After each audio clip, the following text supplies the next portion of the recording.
When I first came across batch normalization, I hated it. It looked like an arbitrary hack. And worse, I had a tough time finding everything I needed to know to see how it worked. But since then, I've come to see that it's a wildly effective method and that it drops tantalizing hints at deeper machine learning concepts. Here's the tutorial I wish I had found at the outset. Batch normalization is an element-by-element shift, adding a constant, and scaling, multiplying by a constant, so that the mean of each element's values is 0 over time, and the variance of each element's values is 1 within a batch. It's typically inserted before the nonlinearity layer in a neural network. It works pretty well, and we're still trying to find out why. If you collect the activity of a single node across many iterations, you can represent that node's activity as a distribution. That distribution can fall far from the mean. It can take on odd shapes. Normalization can mean different things, but in this case it means making it as close as possible to the normal distribution. That is, giving it a mean of 0 and a variance of 1. Step 1 is to subtract the mean to shift the distribution. Step 2 is to divide all the shifted values by their standard deviation, the square root of the variance. The end result may not have a nice normal bell shape, but at least it will have 0 mean and unit variance. How many observations of a node's activity should we include when normalizing? There's a trade-off here. Including too few observations will give us noisy estimates for mean and variance, making the normalization step a source of erratic changes rather than a source of stability. For example, all the histograms below were drawn from the same distribution. On the other hand, all the parameters in the model are being updated at every time step, so if we wait too long, we'll in effect be straddling different models, and the node's meaning may have changed entirely over time. Trial and error has shown that a convenient middle ground is the size of one batch, the number of parallel feed-forward feedback runs that take place during a single time step. Batching has become commonplace as neural networks are most often trained on specialized hardware, like graphical processing units, or GPUs, that compute the required matrix multiplications in parallel at blazing speeds. Driven by the interplay between model size and GPU capacity, batch sizes tend to run between 2 to the 6th and 2 to the 10th, that is between about 64 and 1024. These have been shown to work well for normalization. They give estimates of mean and variance that are accurate enough to help, but still change rapidly enough to keep up with any changes the model makes. This batch-wise normalization of each node's activities ensures that it will appear to produce a set of 0 mean, unit variance outputs to everything upstream of it in the network. A concise description of this is given by Yoffe and Shigeti in their 2015 paper introducing the method. An output, y sub I, equals the input, x sub I, minus mu, the input mean, divided by sigma, the input's standard deviation. This occurs element by element. Within each batch, the activities of each element are separately shifted and scaled so that they have a 0 mean and unit variance within the batch. The mean and variance of one node's activities will be independent from that of another. There's also an optional scale and shift that can be learned to further improve performance, known as an affine transformation. The shift parameter is represented by beta, and the scale parameter by gamma in the full definition of batch normalization. The affine transformation is a popular option. It's the default in TensorFlow and PyTorch. An informal survey of practitioners on Twitter and LinkedIn shows that they tend to use the batch normalization with gamma and beta enabled about 3 times out of 4. They've been shown to improve accuracy on image classification benchmarks by a few %, and they seem to sparsify feature activations. Affine transformations are definitely helpful, but we'll set them aside for now. They're the spinning rims of batch normalization. They're cool, but not essential to its function. They could just as easily be separated out into their own layer. There's no reason to bundle them with batch normalization. The most interesting part of what batch normalization does, it does without them. Although batch normalization is usually used to compute a separate mean and variance for every element, when it follows a convolution layer, it works a little differently. Instead, it just computes one mean and variance for each channel, not a separate one for every pixel of every channel. This is due to the fact that, thanks to convolution, every pixel value within a channel is generated by the same convolutional kernel. They're all part of the same pool of activities that result from that kernel, and so can be reasonably lumped together into the same activity distribution.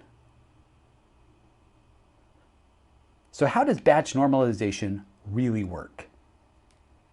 Realistically, the first question to ask here is, does it matter? Why should you care about how it works as long as it brings the loss down? If your focus is on climbing a leaderboard, then it probably doesn't matter and you can skip this section.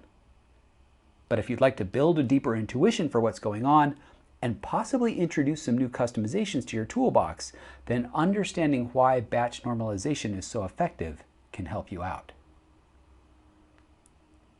Internal covariate shift.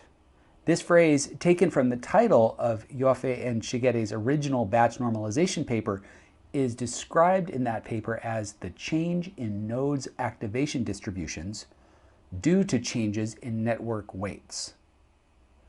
The authors give several examples of mechanisms that can cause those distributions to wander far from normal and postulate ways in which they may hurt its performance or make it difficult to train. The nonlinearity functions that lie at the heart of neural networks all do their most interesting work around the neighborhood of 0, plus or minus 1 or 2. If a node's activity distribution climbs too far away from that, it can escape the reach of the backpropagation training signal.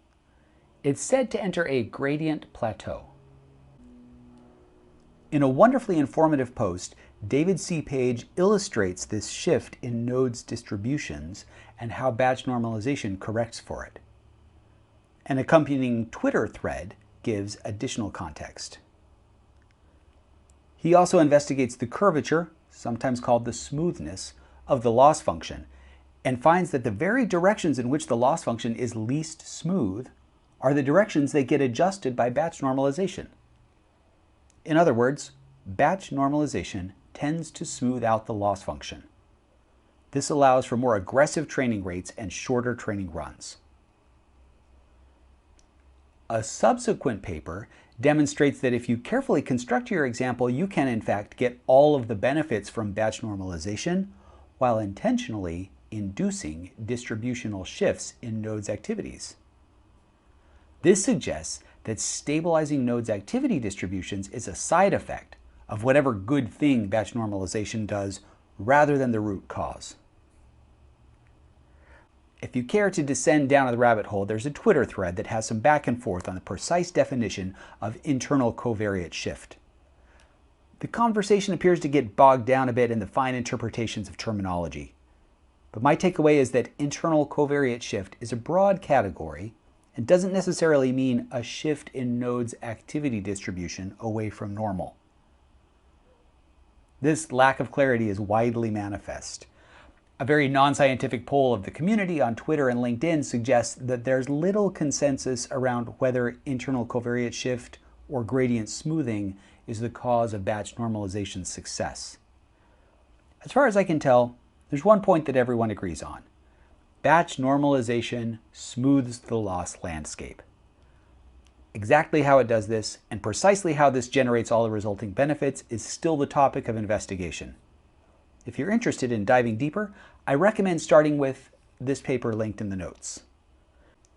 For a broader survey of possible explanations and their implications, the Wikipedia entry gives a good starting place. Batch normalization is a fascinating example of a method molding itself to the physical constraints of the hardware. The method of processing data in batches co-evolved with the use of GPUs. GPUs are made of lots of parallel processors, so breaking the training job up into parallel batches made perfect sense as a trick for speeding it up. Once in batches, batch averaging the gradient was a natural thing to try. Batch normalization followed after. But what if you're not using a GPU? Not everybody can afford one, and not every problem demands one. This limitation of batch normalization has been addressed in a series of advances, beginning with batch renormalization, moving on to streaming normalization, and culminating in online normalization, a highly performant variant of batch normalization that works beautifully even with a batch size of 1. It's probably not coincidence that the paper was published by a team from Cerebras Systems, a startup that's building a new neural network chips from scratch, which are decidedly not GPUs. I've also implemented online normalization in Cottonwood, the CPU-centric machine learning framework I'm building. If you're writing your own neural networks from scratch and running them on your laptop, you can still get the benefits of batch normalization without having to port your code to a cloud GPUs or to go through a heavyweight framework. Now here's the cool bit. What made me fall in love with batch normalization is its adaptive signal processing. Here are a few examples. The auto-scaling of pixel values. Image pixel values come in a variety of ranges from 0 to 1, sometimes 0 to 255, sometimes something else if there's been some fancy pre-processing.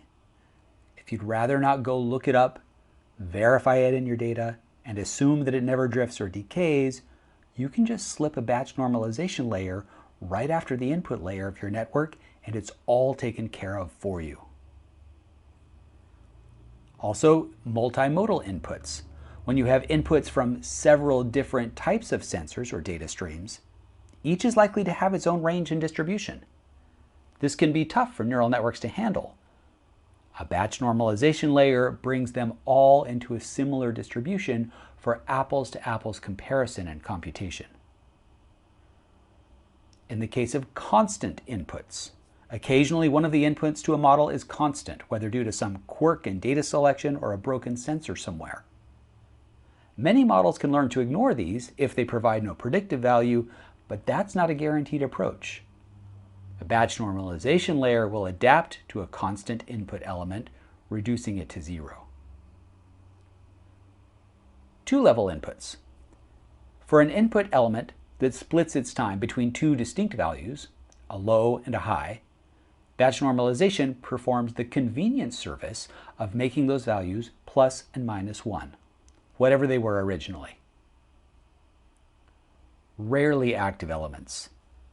For inputs that spend most of their time at a baseline level but occasionally deviate from that, batch normalization helpfully shifts that baseline to 0 and magnifies the deviation. This amplifies the underlying information carried by that input element while attenuating the constant background level. And all of this without having to specify any additional thresholds, constants, or hyperparameters. This can also happen deep within a network, say at the bottleneck layer of an autoencoder or at the far end of a network near the categorical output layer. Some deeper representations or categories may occur infrequently. In this case, batch normalization helps the network out by shouting extra loud when they do occur. Another case is drifting elements. When working in applications, the distributions of inputs can change slowly over time. When these are distractions, rather than the phenomena of interest, a batch normalization layer will remove the shifting baselines automatically and preserve the fluctuations. This property is exactly what makes batch normalization so useful at all levels of the network. By its nature, weights are changing throughout during training. The distribution of every element is drifting. A batch normalization layer before every linear and convolutional layer grants them some stability. It allows them to train more effectively since their inputs will always fall within the same region of their nonlinearity function, and it makes them less sensitive to interactions with changes in weights elsewhere in the network. Taken together, these properties do a little bit of taming to the wildly unpredictable animals that deep neural networks are. Batch normalization makes networks more shareable, more easily reusable. A neural network is a nonlinear processor, so seemingly benign things like input scaling and offset make a difference. Used well, batch normalization can get you a bit closer to your goals. Best of luck.